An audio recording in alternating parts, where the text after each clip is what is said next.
Halo semua, apa kabar? Hari ini saya berada di Cepu. Cepu adalah kecamatan di Kabupaten Blora.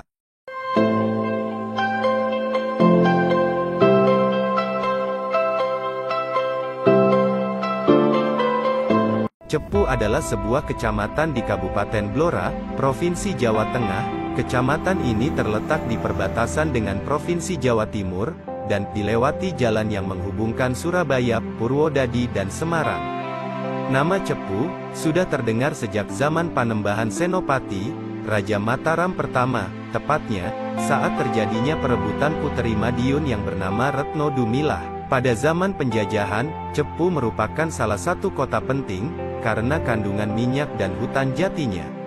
Dalam rangka mendukung transportasi pada masa itu, dibangun pula jalur kereta api yang menghubungkan Jawa Timur dengan Jawa Tengah via Cepu. Di Ngeloram juga bisa ditemui bekas landasan pesawat terbang peninggalan Belanda, yang sekarang sudah aktif kembali semenjak diresmikan oleh Bapak Presiden.